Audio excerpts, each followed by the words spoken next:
Oh, gotcha. Stand, please. I Pledge allegiance to the flag of the United States of America and to the republic for which it stands, one nation, under God, indivisible, with liberty and justice for all. I'd like to thank everyone for coming, taking part in their city's business meeting, and watching us on television and watching us on YouTube. We had a great 4th of July celebration here in Herman. It was somewhat made complicated by the weather and nature and so on, and we had to make adjustments to it because of those things, but I think everyone enjoyed themselves. I saw the kids, they enjoyed the ride they had, or the couple rides they had, and the cookies and so forth that they ate, and seemed to have a great time. And the adults came to watch fireworks. I believe that Washington canceled theirs. I believe it was Washington.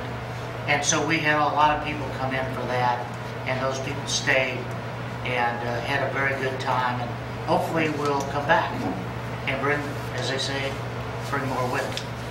So I think that was very good, and I just have a couple of things to go over tonight, and they really pertain to the sales tax vote on August 6th.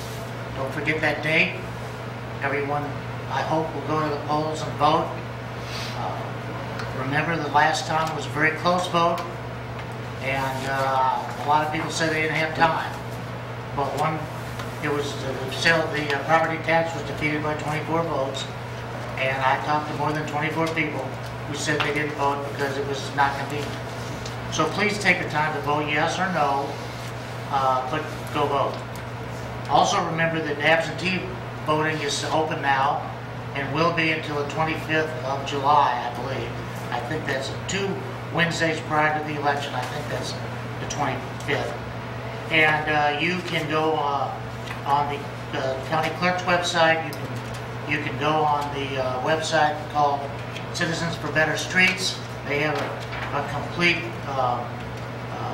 list of how to participate in an absentee ballot, and how to request it, and how to fill it out, and how to get it out there so people can use it. I think that it's an underutilized way for people that are incapacitated or cannot, for some reason, are not available to vote. They may be on vacation. That's a perfectly sound reason to get an absentee ballot. So there's that. So I want to also thank our street department, our park department, and everyone that worked hard during this prolonged period of flooding. It put a lot of pressure on them. They would fix the park for the 4th of July and get it cleaned off, and 2 days later it was underwater again. So they would then wait, it would go down. They did. This happened a couple of times. I think they're to be commended for the hard work they put out, as always, on behalf of the citizens of Herman. So thanks to them, and I hope, Mark, that you'll pass that on when you have your meeting. And that's basically what I have this evening. We have several items on our agenda, but not a lot. So, Mark, what do you have? I don't have a lot. Just want to reiterate what the mayor said and thank all the city employees that helped get the riverfront ready for the 4th of July. They worked very hard to make that event come off. I want to thank them publicly. And on that note, they're still cleaning up areas as the water recedes. Hopefully it recedes. I'll be working on closing out the Community Foundation Emergency Preparedness Grant and meeting with engineering firms for the DNR Water Study Grant. And when the airport becomes accessible, I'll be meeting with engineers to review the pending airport grant. That's all I have. Yeah. One thing I forgot that is extremely important. The swimming pool is now open, and it was jam-packed with kids, and they're finally able to get in the water and enjoy themselves. So pass the word that it is open, and it's there for them to enjoy. So families, kids, and groups, whatever, come and enjoy it. Okay, Moving on, we have some ordinances. Dave? All right, the ordinance on for tonight is bill number 2019-29 on for second reading. An ordinance authorizing and directing the execution of a municipal services contract between the city of Herman, Missouri and Lee Regal. This is a second reading. Do we have a motion? I move Bill 2019-29, second reading. Have a motion made and seconded. All in favor, say aye. Aye. Any opposed? Motion's carried. That was all we had tonight in terms of ordinances. Old business, we had talked briefly about the R1 guest house late payment of lodging tax. I checked with Carol, and she gave me a list, and there looks to be about 10 properties that are in R1 neighborhoods and still operating under conditional use permit. Apparently, it's not a big problem, according to Carol, but we probably should look at it and report if somebody is late in paying.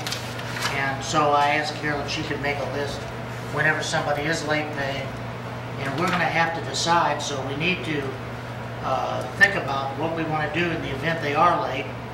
And I don't think it seems to me that Dave has expressed his opinion that we probably should send a letter saying you're late, and we can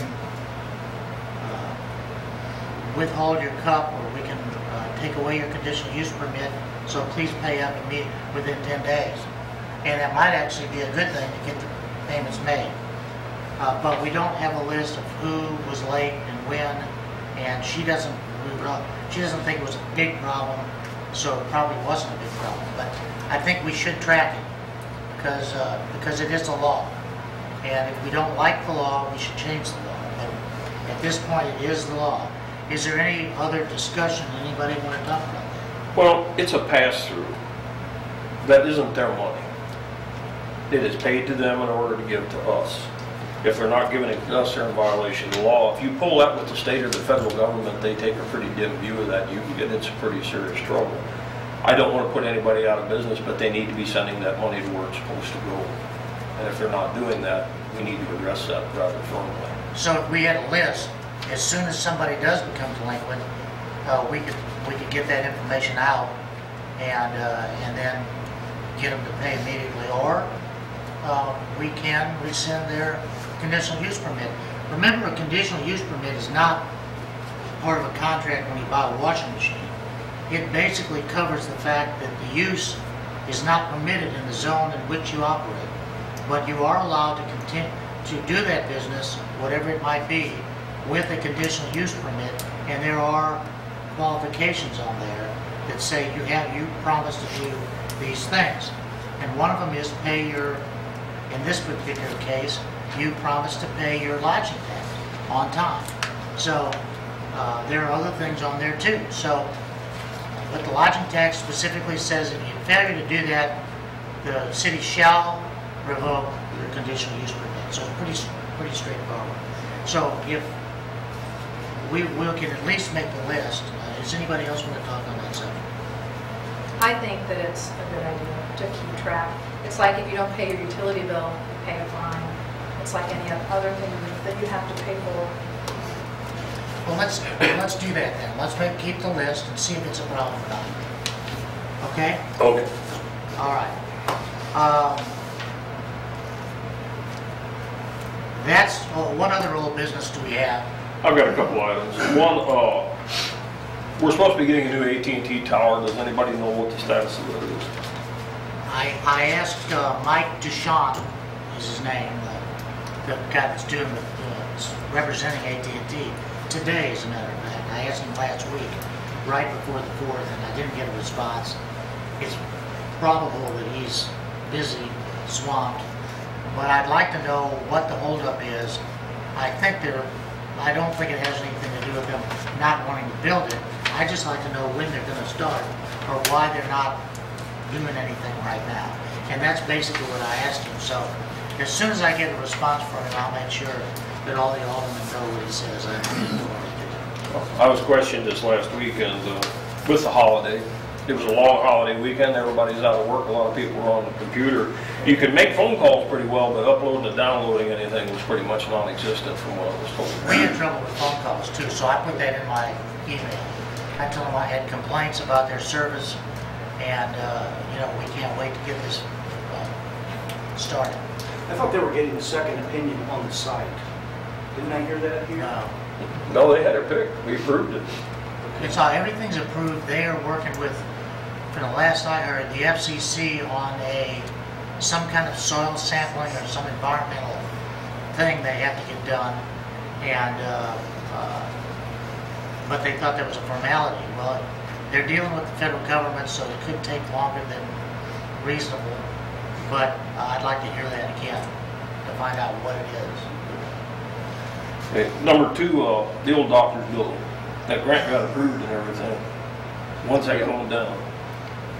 The request for proposal to demolish should be going out probably within a week. We had to wait for the water to go down so that people could actually come and look at it, the ones that were going to maybe tear it down. Get knocked down in the water. So we're waiting for that. Once again, the flooding got in the way, but once, now that that's gone, I believe we can get the RFQ out for demolition. So I've been asked also about that several times, and I knew it was in the works, I just didn't know. I sent an email to a gentleman at MRPC and asked him if he thought we were ready to go, if there's anything else we needed.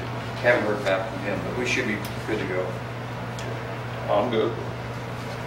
Any other old business? I got a couple, but Bruce. You go ahead. Thank you. Of course, I'm gonna bring up about the nuisances where we have the trash that's building up in some yards. Where we at on that? Can we expedite some of the cleaning up? Or I believe they all got their letters, notifications, and Did they? Well, letters went out to the property owner at 429 West 8th Street and 317 West 7th Street.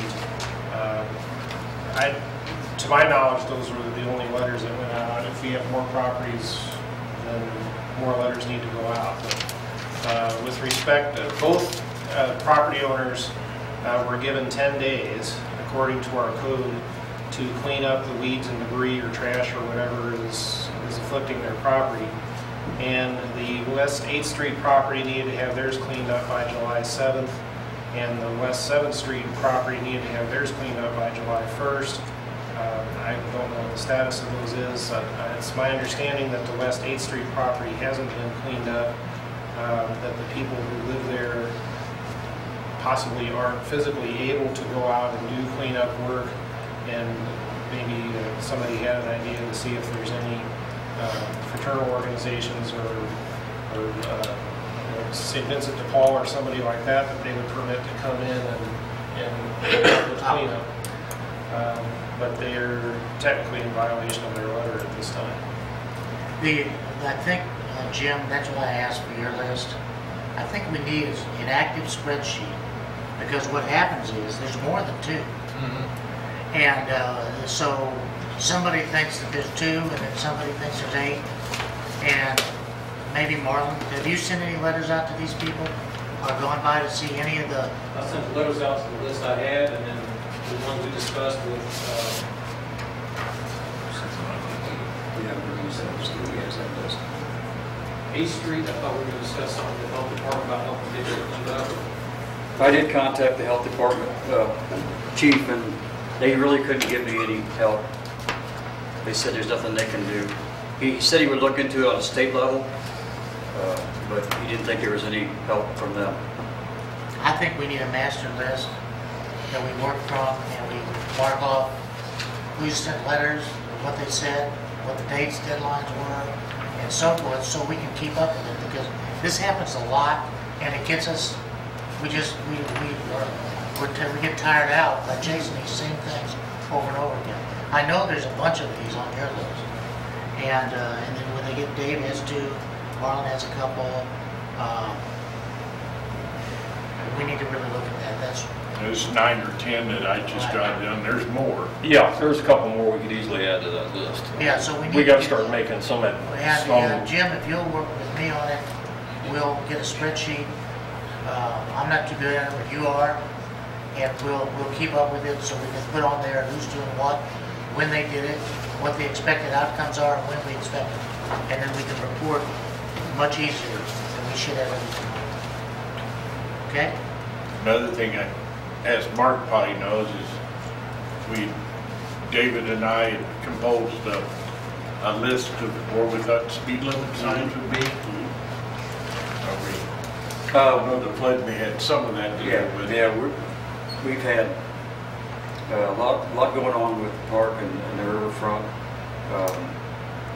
I gave Todd the list, and in fact, he's been down 2 guys for the last. I think one of them just came back. He had a cracked rib or something. So as soon as we get done with the riverfront and to clean up, we'll start on those. Have you ordered the signs? Have not. What's the cost of these signs? I don't even know. I think Todd was going to look that up, but Well, I mean, that's probably not in the budget for this year. Their budget is really tight. yeah, we'll have to definitely look at that to see what they cost and how many we have to phase them in possibly. I was just looking at it is on the city, I don't know that city ordinance number off the top of my head, but by ordinance, we are required to have them posted. Okay. So we're in violation of our own ordinance if we don't have them posted. How many by the ordinance? I haven't read the ordinance. How many do you have to have posted by the ordinance? It just said, I said there again, I don't have it memorized, but it said by ordinance, the city shall have it posted. We do technically, in Ward 2, we had 1 speed limit sign on 18th Street. I personally just think it's a waste of money myself, but that's me. Good help for law enforcement if they issue a citation, they have the backup and support of the posted sign. Yeah. Anyhow, that's just a follow-up. Yeah. And then each of the aldermen, city clerk and city attorney, I did compile the data from the Merrimack Regional Planning. They gave us the machine to track the traffic on Washington Street. It was kind of eye-opening to think we had, in a week's time, 11,325 cars on Washington Street. Need to be a toll road. There you go, pay for it. Well, I would pay for the street. Then last meeting too, we talked about the streets on, mainly it was West 2nd and West 3rd, where trees have been growing, they're busting up the curb and guttering, the sidewalks, and I took some pictures and emailed them to you guys to see it was, and I turned the list in, there's probably about a dozen locations where the sidewalks are just being busted up by the tree roots. Well, The curbs are dumping. We've mentioned that in open session a couple of times, and I've already heard from the arborists, the tree commission, and the garden club on 1 tree. And they're interested in petitions, and so, and it is not cracking the curb. I looked at it. It's gnarled over the curb, but it's not actually cracking the curb. So there's not an end to that one that's easy. So It's actually pushed the curb out, and the curb's at a 45-degree angle. Just not too long ago, we cut down a great big pecan tree. This tree had grown so far out into the street that you could actually hit the tree without hitting the curb. And I got a lot of phone calls about that one, Jim, just warning you. I'm sure that's okay, not this one. I'm sure This it's one's a not out in the battle, streets. I'm not disagreeing with you, I'm just telling you, be but prepared. we're looking at redoing these streets, and we're Well, gonna, if we have a sidewalk grant and they tell us we gotta take a side, and we own the city's tree, and so that's a little different. And we went through that a year or 2 ago, and we took a lot of trees down, and we heard a lot about it. And every time a chainsaw would start, it could be somebody's own saw. I was taking calls because they want to know what we're cutting down now.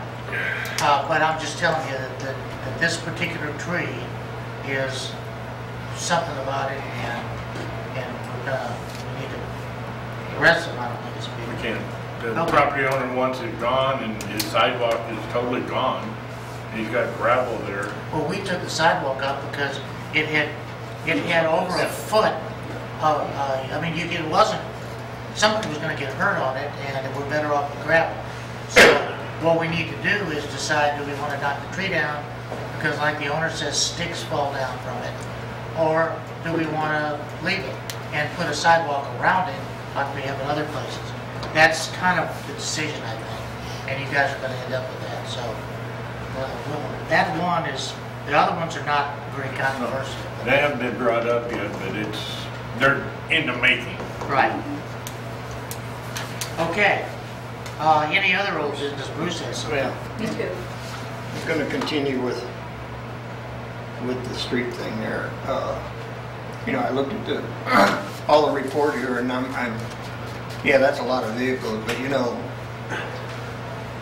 the big percentage of the bad guys that were speeding were only 1 to 5 miles per hour over. Yeah, I don't know. I sat there the other day and watched the stop sign there at the Washington Street thing, and the other ones don't bother me. Those stop signs bother me.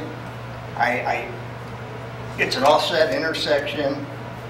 I think it's dangerous the way we've done it. And there's a crosswalk about 25 or 30 feet if you're going south, before you get to the stop sign. So that's a safety issue. You're always talking about safety for people crossing. I can't believe that there hasn't been any pull-out cross accidents there. Just the short time I sat there, because people are, I don't know if they're confused, or because the stop signs are so far apart, they start and then somebody's coming. I just don't think that's a good solution there. If people are going to speed, they're going to speed anyway.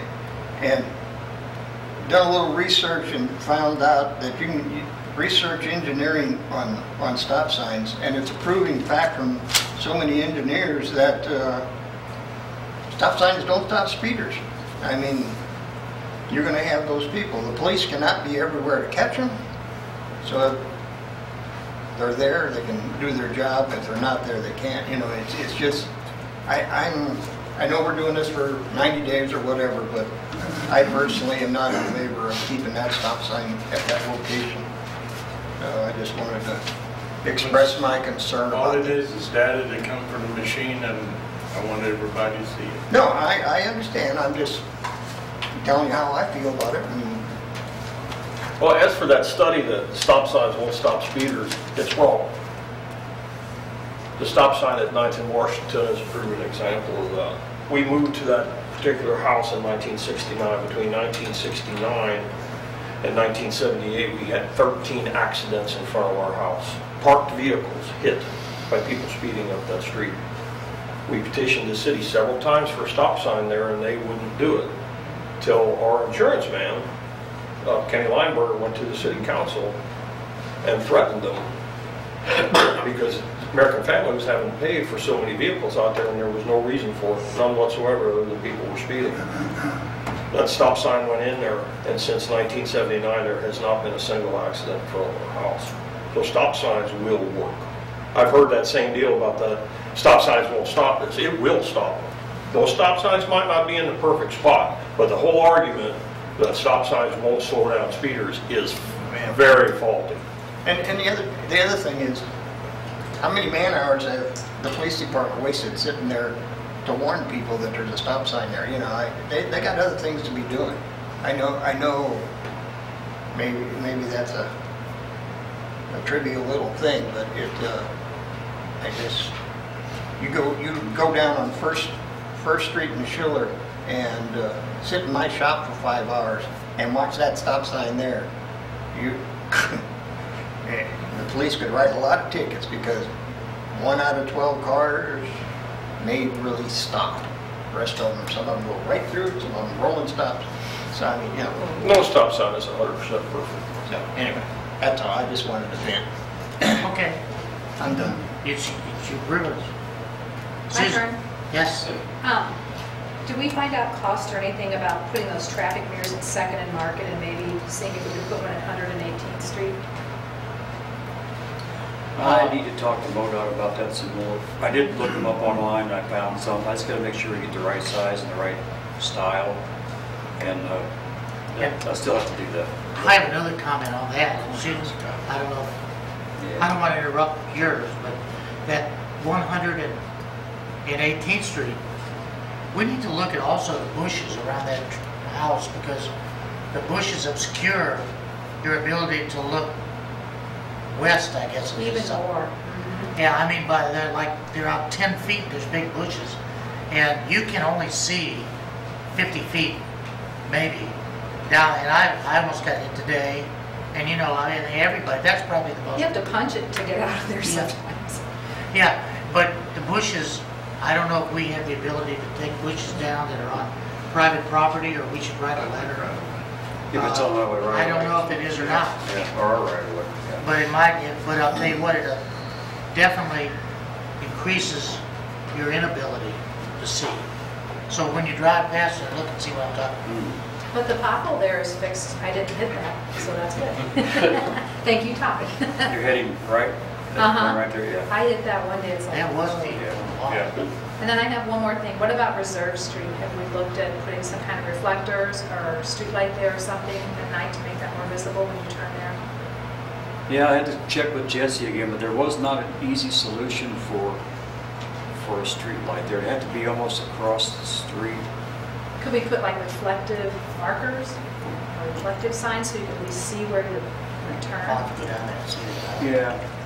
For pulling into Reserve off of 100? Mhm. Yeah, we could put something there that would mark that entrance. Yeah, something like especially people that have vision problems, old people, Okay. things like that.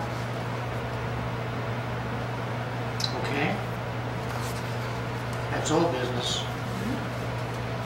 Under new business, we have I asked Dave to come up with a list of what he's working on, because he has got a tremendous number of ordinances and different parts of ordinances and different projects that he's working on, and I think we need to do some prioritization to help him.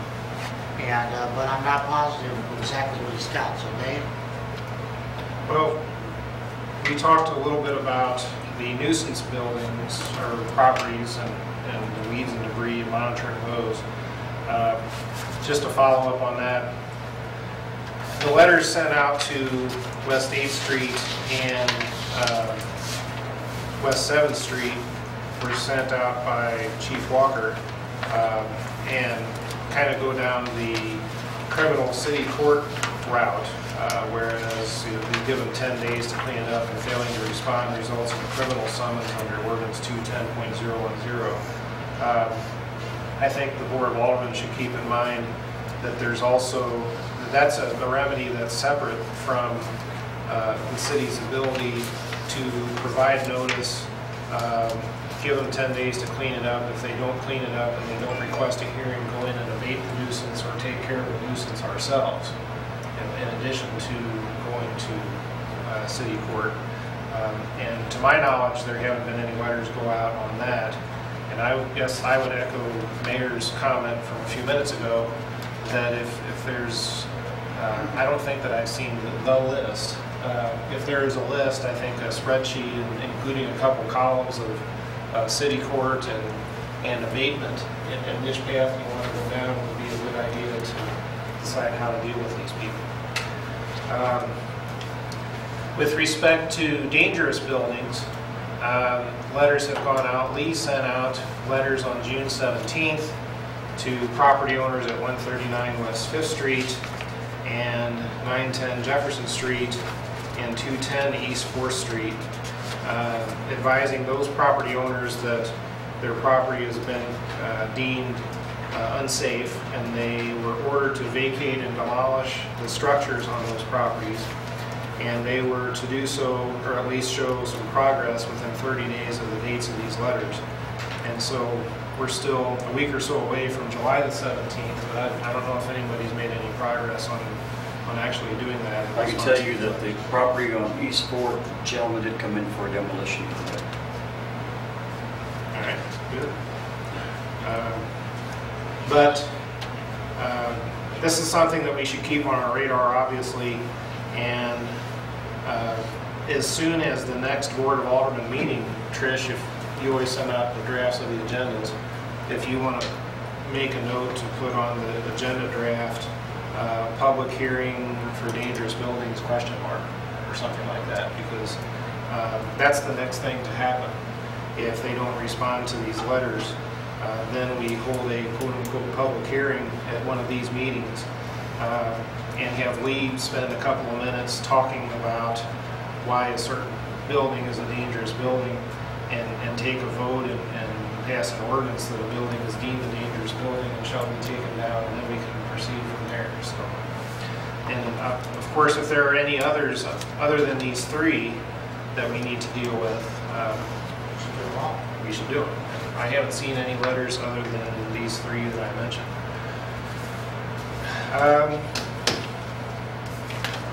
Other than that, and the sort of day-to-day housekeeping chores of the city and responding to emails, etc., getting ordinances ready for these meetings.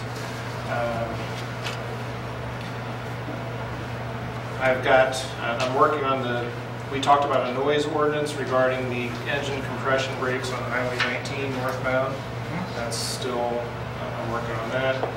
The transportation ordinance, a draft of that's been provided to Mayor Kerber, and he has made some edits and sent that back to me, so that's back in my court to look at a couple of things that he has mentioned there, so that's very close. There's the sign ordinance. I got a 30-page plus draft of the sign, proposed sign regulations, I guess I'll call it. So that's more or less just putting it in ordinance form and outlining it properly. And then Mayor Kerber sent in proposed implementation policies. If today we don't have all these sign restrictions and tomorrow we do, what kind of grace period or implementation plan are we going to have to let people know that we've got these and give them time to come into compliance. And then I met with Mayor and Susan a few weeks ago and talked about ideas regarding B&B and guest house regulations, amending the code to include a chapter for those, also going over the compliance officer description and how the compliance officer would fit within those regulations. And that, I suppose, Mayor, that's in my court as well. You're looking for me to go ahead and put a draft in ordinance form and get it to. Yeah. And I think exactly, because it's a checklist. And we have the ordinance already worded and gone through the planning and zoning and been discussed here. And so we just need to finish that. Okay. And so, another thing that I've spoken to Mayor briefly about is the website agreement. And he and I are going to talk more about that probably as soon as tomorrow. Maybe be able to give Dave Fairber some direction by July 30th, which is the next Tourism Commission meeting, so he can have something to report there. And then a handful of other matters that I suspect we'll discuss in closed this evening. Very good. So that's all? Yeah, actually, I thought there was more. But yeah, those are the things we're working on. It can get to the point where he doesn't know which to do next, and so we just need to make sure he knows what to do. And so we can work from that. I appreciate it, Dave. And maybe every time we can have a list of this too, and you can tell us if there's been any changes in it. So it's not that you have to read all of them all over again. And then one I did forget to mention that's on my plate is the uniform ordinance or code for alarms for buildings. We discussed that a couple meetings ago. So, Okay, thank you. we'll keep you posted. Is there any other new business? No? Okay. The next thing then is citizen comments. I know we have one, and it's Mr. Durham, and he wants to talk about the flood. Actually, I've been gone a couple of weeks and left. With the air conditioner on, you'll need to be under the Okay. button. Feeling important now. You can start the timer. That way I won't hit my head on it. Oh, yeah, I probably should. No, I've been on vacation for a couple of weeks and I left the flood and then I came back to the slow demise of the flooding, and I know I've heard from several people, and I just wanted to pass this along, that they're amazed how well the city is working to clean up the parks and the streets and the riverfront. It's really done a good job, and so I know you guys compliment them, but the little people downtown appreciate it. So that was one thing, and the other thing is that I wanted to compliment the city and the chamber, the tourist director, the local people on how well they've come to the spirit of 4th of July, decorating. The concert on the 3rd was fabulous at the riverfront. Couldn't have been done without the city, of course. And the 4th of July, the Parkway, the firehouse, all the decorations. Just makes you feel good to be living in Herman. So just wanted to compliment you. Thank you. Appreciate it. Thank you, Tom. It never hurts to say thank you. You can come and talk anytime. Never hurts to say thank you. Very good. Okay, we have a few motions. The minutes. What do we want to do about the minutes? Move to approve. I'll second. We have a motion made and seconded on this side. All in favor, say aye. Aye. Any opposed? Minutes are approved. What about invoices for payment? Second. Motion made to pay the bills and seconded. All in favor, say aye. Aye. Any opposed? Bills paid. Hire Tammy Ellis as financial assistant, deputy city clerk. Trish, do you want to give us, do you have anything to say on her behalf? Yes, I'm very excited that I found what I think is a perfect fit for what we needed. She is doing at her current job almost exactly what I will need her to do for us. So she comes highly recommended, and hopefully we'll start on the 16th, and hopefully I'll be able to delegate some things. Well, we've gone through this, we've talked about it, it's in the budget, we went through the budget, and this has been for a long time, and she hasn't hired the person, so we were kind of wondering about it, but I'm glad to see it's finally imminently close to becoming a reality. And what some people may or may not know is that if you come over here almost any time, on a weekend or after hours, what we consider after hours, she'll be here. And she doesn't leave until the job is done. And I think she's going to get an award from MRPC for dedication to duty. And in the write-up, it said she's like the National Guard, Missouri National Guard. She's always ready, always there. And she is. So, but everybody needs a little time away. And everybody's been concerned that she doesn't take it. So maybe this will help. So do I have a motion? I make a motion. Aye, Tammy Ellis. Okay, we have a motion made and seconded, to hire Tammy Ellis as financial assistant and deputy city clerk. All in favor, say aye. Aye. Any opposed? That motion is carried. Thank you, everybody. Approved Madden Media contracts with the Tourism Department for the Missouri Vacation Guide 2020 Spring Summer Insert and for ads in the official Missouri Travel Guide. These were things that Tammy had budgeted. She just needed to run them through the board because they crossed the threshold of what Mark can approve for her, and they'll need the mayor's signature. Okay, so is this in the budget? Yes. Okay. Do I have a motion to? Move to approve. I'll second. The motion's made and seconded. All in favor, say aye. Aye. Any opposed? Motion's carried. We have a special event application, Hogshead Cigars and Fine Tobaccos, Charity Cookout. They need 30 feet of parking space on East 3rd Street for a barbecue pit on July 20, that's a big barbecue, on July 27th from 12 p.m. to 4 p.m. Is there any discussion? Is that just one side of the street or both sides? Just one side? Can you tell us what the charity is? Awesome. Get people to come. That's right. Give me a chance to talk, kids. Well, you have every right to talk. I know.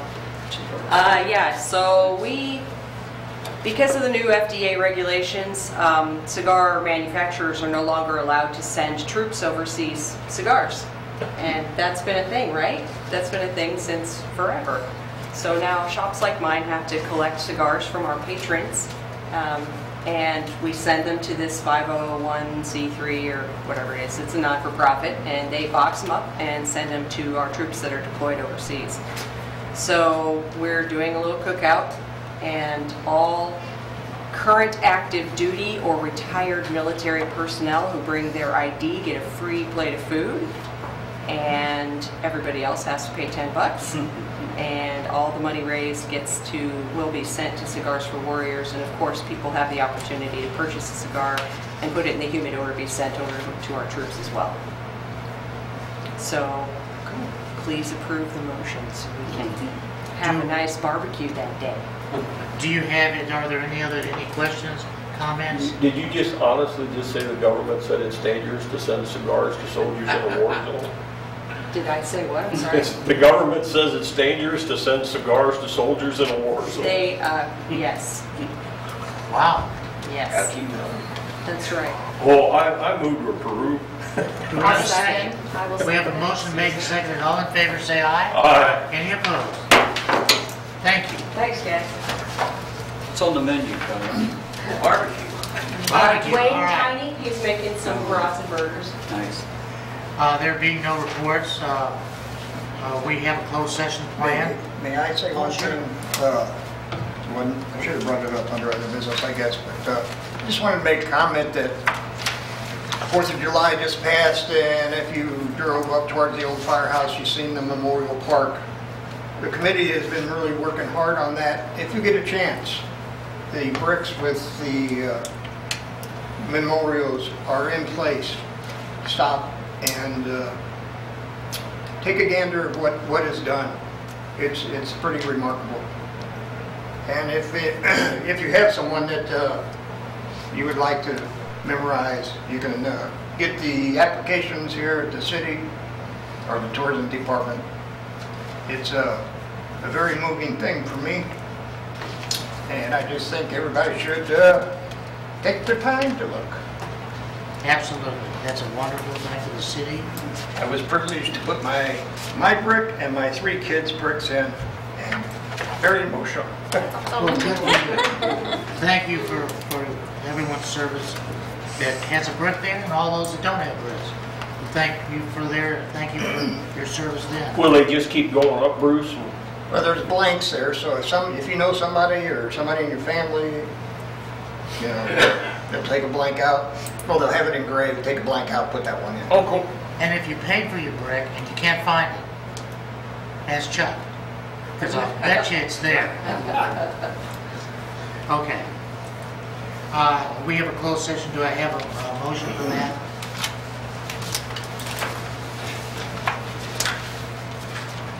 Dave, do you want to make a motion? No, yeah. We're going to closed session for the purpose of dealing with matters related to legal action, cause of action, litigation, or privileged communication between the city's representatives and its attorneys. We have a second on that. I'll second. We need a voice vote starting with Dave. Aye. Aye. Aye. Aye. Okay, we're now in closed session. We appreciate you, and can we have the 3 gentlemen in the very back stay? You guys are tough.